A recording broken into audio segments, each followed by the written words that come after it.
My name is Keir Starmer and I'm here to the foundations.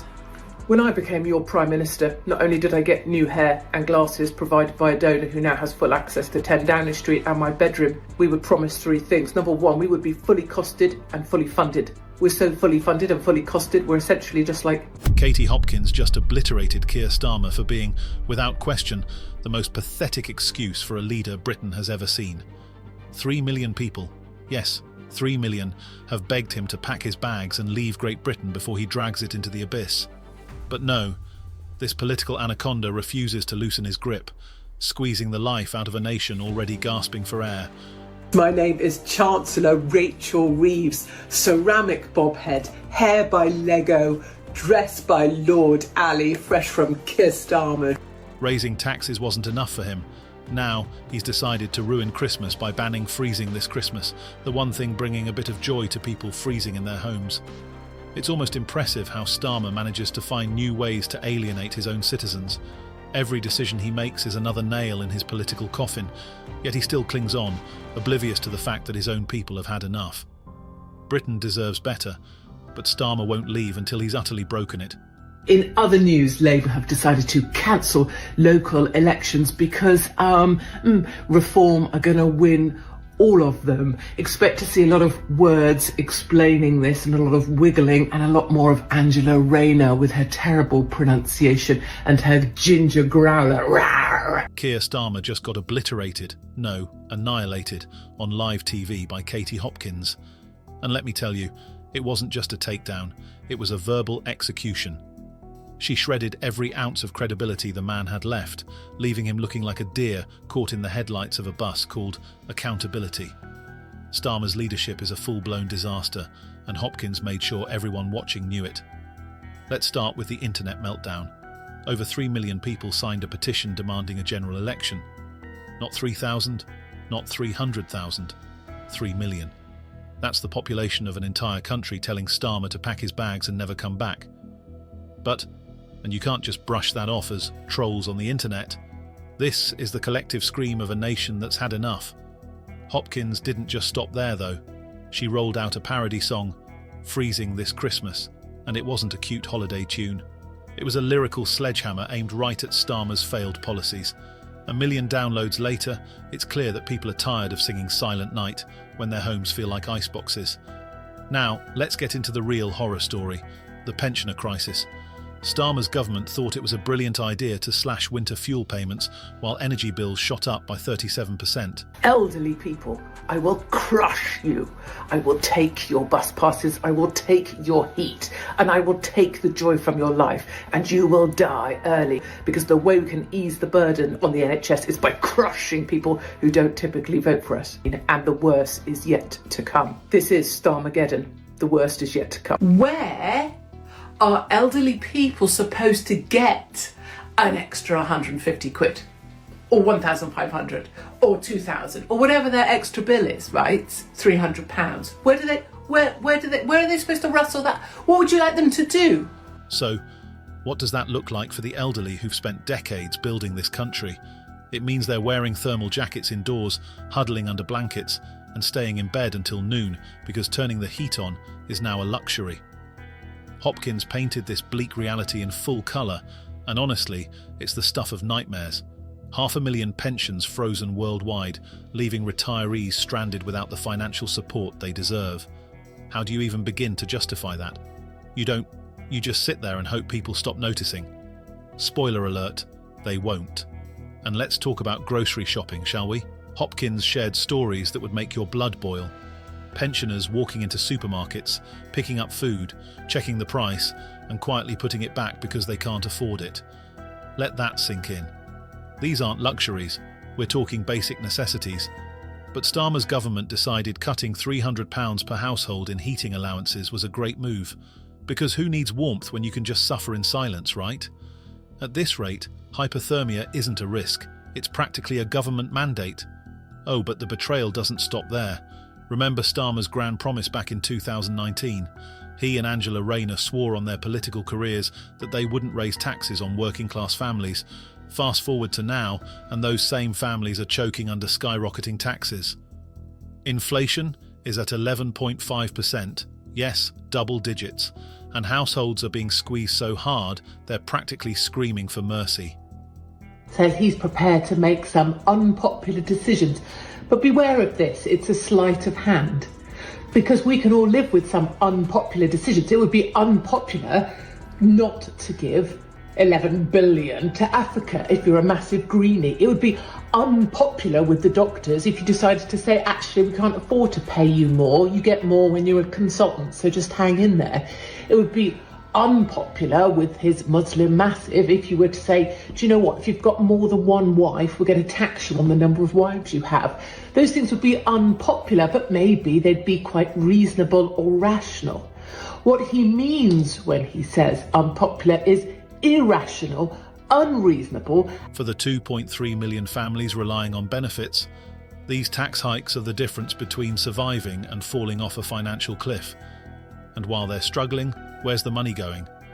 Apparently, £50 million was shipped off to Syria instead of helping pensioners freeze to death a little slower. Priorities, huh? The numbers don't lie, folks. 62% of UK citizens now say their financial situation has tanked under Starmer's leadership. That's not just a poll, that's a neon sign flashing failure in every direction. Hopkins didn't just air these grievances. She dragged Starmer's failures into the spotlight and burned them for everyone to see. Broken promises, relentless betrayals, and a complete inability to prioritise his own citizens. It's a recipe for public outrage, and Hopkins served it up piping hot.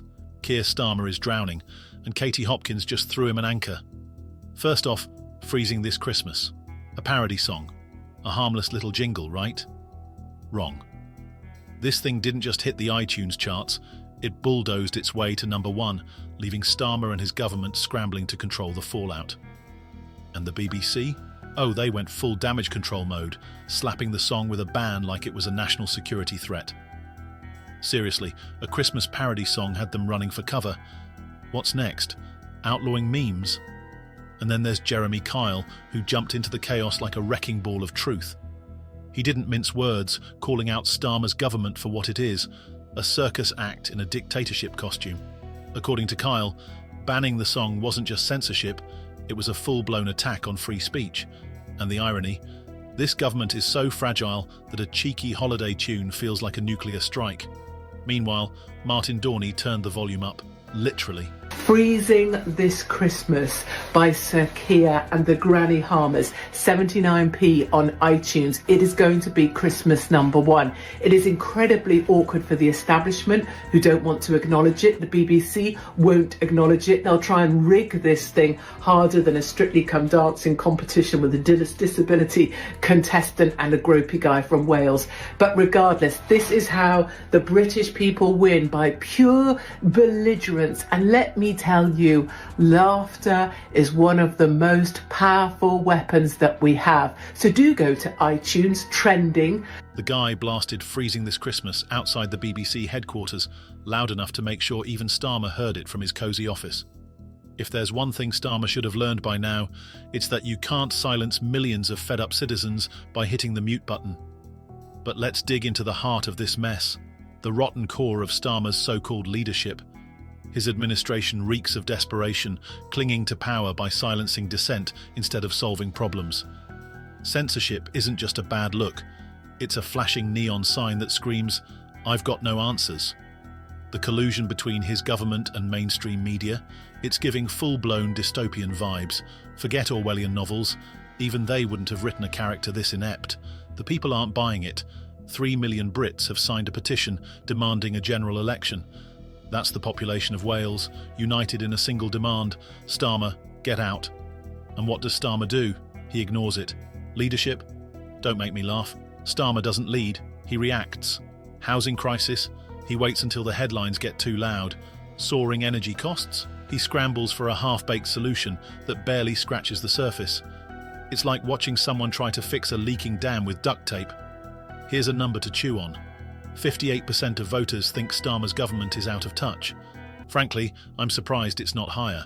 The man's so disconnected, he probably thinks inflation is just another buzzword. Is going to send 50 million quid of your money over to vulnerable people over in Syria. You may ask, why would we be sending money to them? Well, their views, which are essentially that women should be covered and mute and there should be Sharia law, aligns very closely with the future voting base for Labour right here in the UK. I would say, why not give 50 quid to each of the 1 million vulnerable British pensioners? Let's not forget his crusade against free speech, banning figures like Nigel Farage and Lee Anderson from platforms like GB News. Do I agree with everything those guys say? Absolutely not. But banning them? That's not leadership, it's cowardice. Starmer's motto seems to be, if I can't win the argument, I'll just make sure no one hears it. And while he's busy micromanaging dissent, the country's real problems are spiralling out of control. Housing shortages, skyrocketing energy bills, and a tax burden crushing working families. These aren't minor issues, these are full-blown crises. Yet Starmer's priority is censoring songs and silencing critics. It's beyond laughable, it's downright dangerous. Katie Hopkins didn't just critique Starmer, she tore his entire administration to shreds. Her message was clear.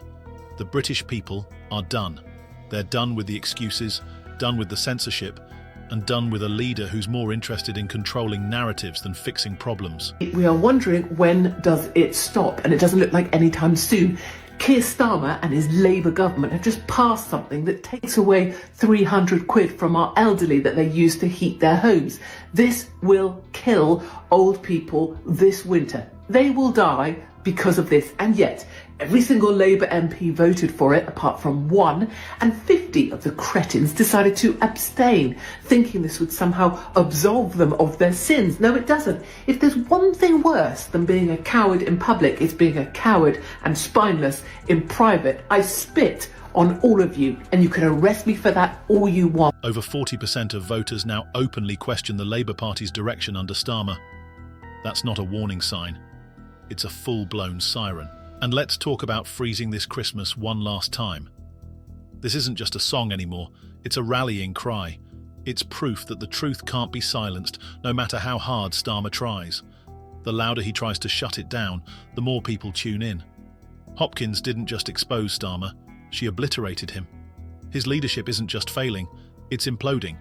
And if this is the best Starmer can do, then the British public doesn't just deserve better, they demand it. So, what's Starmer's response to all of this? Silence. Because what can you say when the truth is that loud? Hopkins didn't just roast him, she turned him into ashes, and honestly, he's got no one to blame but himself.